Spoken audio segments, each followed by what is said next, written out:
What's up, everyone? I am Coy, aka Bald Dude, Mr. Clean, and I am humbled and grateful to be hanging with you this week right here on CNN 10. Lots to get to you this beautiful Tuesday, so let's go.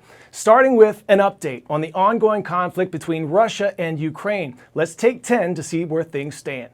Russia's invasion of Ukraine began February 24th when Russian President Vladimir Putin announced a military operation in response to what he called NATO expansion against Russia. The invasion has received international criticism, and a lot of countries around the world won't do business with Russia anymore, and that has impacted the global economy. This week, Ukrainian troops have retaken more than 1,100 square miles of territory, about the size of Rhode Island, and that's more than Russian troops have captured in all operations since April. As Ukraine reclaims some domain, many military and government officials are celebrating, and some government officials across Russia are campaigning for Putin's resignation.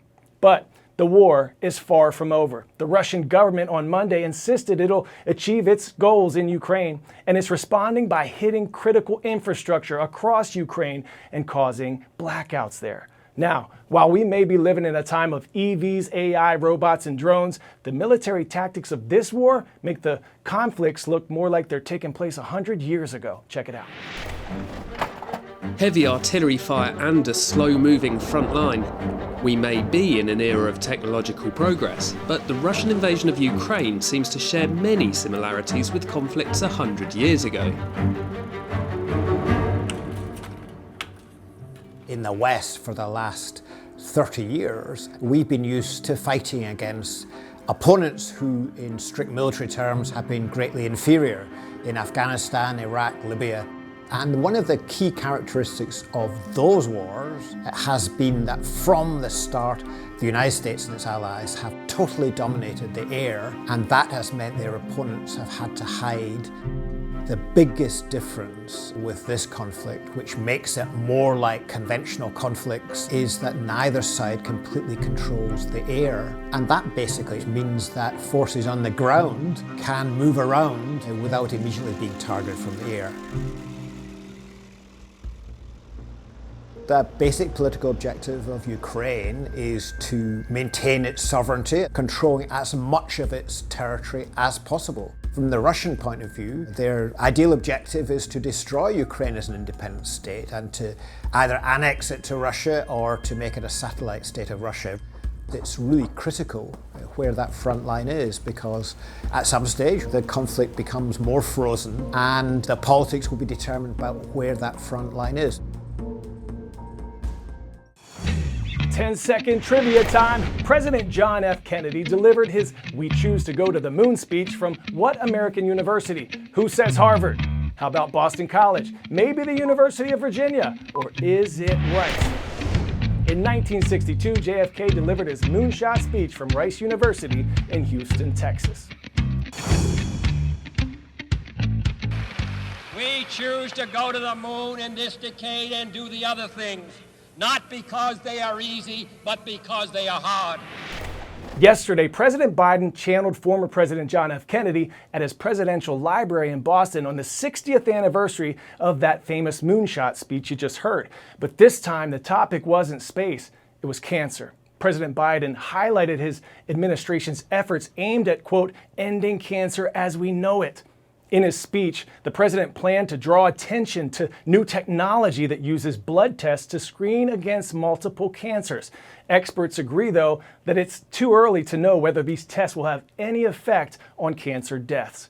President Biden hopes to move the U.S. closer to the goal he set in February of cutting U.S. cancer fatalities by 50% over the next 25 years.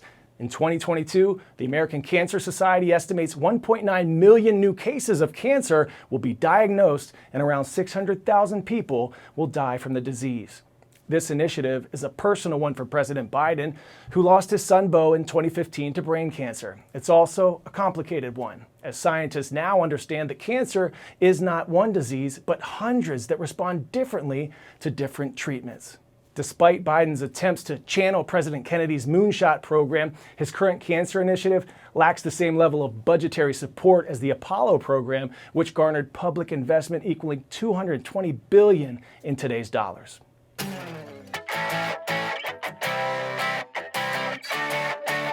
All right, many hairs ago, I was an NFL player, so I am pumped to bring you some Tuesday motivation from one of the most improbable success stories in the league today. Young Wei Koo, Korean-born, couldn't speak any English when he moved to the U.S. at 12 years old. He was told, "You're not good enough." He was cut from his team, but now he's a Pro Bowler and one of the highest paid kickers in the NFL. Athlete or not, for those of you who have a goal to get or a point to prove, Young Wei's message is this: tough times make us tougher. You moved to the U.S., you're 12 years old. What was that transition like? What was that experience like? Ooh, at the time, it was tough. Like, I was in middle school, like, I had a Korean friend that was, in every single one of my classes, so he can translate for me if needed to be. You couldn't even speak English yet? Yeah, I was in ESL for 2 years.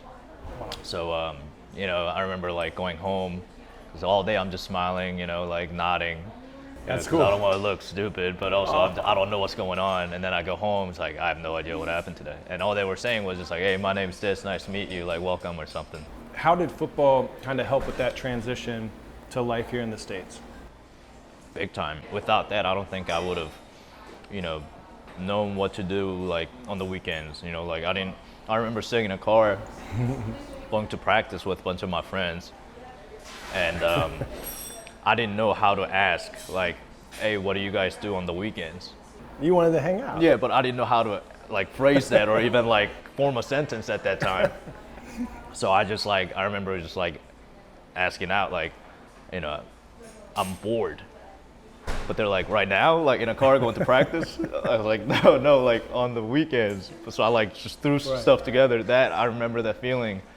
I was, like, nervous to, like, say something because, like, I don't want to sound stupid, at the time. Of course. So then that weekend they called me to hang out. So that's when I, like, really, like, picked up, English and stuff like that. So without football, like, I probably wouldn't be talking like this or anything like that. So. Did you ever experience, racism being Asian American growing up? I didn't really take it too hard. Like, I didn't really let anything, like, come to me just because they say something. Like, now, like, social media is like that, right? Everybody got an opinion. Everybody has something to say. Everybody can say something if they want to. It's not really my responsibility to soak that all in and absorb them. My dad taught me, from a young age, he was like, "Hey, football doesn't know who's kicking it. That's right. You're white, black, Asian, whatever, like, when the ball's flying, they don't know who kicked it. They just see the result and they see the ball and they're like, all right, that kid's good." 27 years old. Has any of this hit you yet? No, I learned a lot from my journey. I felt like I made it my rookie year when I won the job. Going into week 1, I was like, oh, this is it. Like, I did it, Fast forward 4 weeks, I was cut, so I was like, it taught me. I was like, hey, this is never over. Like, you got to compete every single day. Like, you got to produce. It's a production business. That's what the head coach told me at the time when I was getting released. What was that like when you're at the Chargers, you think, I've arrived, and all of a sudden you're out in the streets? Right. That was tough. That was tough for sure, because for the first time ever, in October, during the football season, I was just sitting at home. That was a huge wake up, a kind of realization of, like, hey, like, what went wrong there? You got to kind of dig in and see what went wrong and get ready for the next opportunity, so when it comes, this doesn't happen again. What do you hope your story says to the next generation of Asian Americans? I think representation is big, because growing up for me in football, there was nobody that looked like me, so it was harder for me to, like, visualize, like, oh, he's doing it, like, I can do it, stuff like that. If you look at my story, like, I didn't speak English, I didn't know what football was, I was struggling to say, hey, what are you doing this weekend? To here, like, I think, anybody can if they have a dream and just chase it and work hard, set a plan, and go after it. No matter what you're going through, surround yourself with good people, and remember, you can always gain strength through your struggles. You're more powerful than you know. Speaking of powerful, today's shout out is going to Cheney Middle School in West Fargo, North Dakota. Go Packers! We hope you and everyone watching around the world have a wonderful one. I'm Coy Wire. Thanks for watching CNN 10.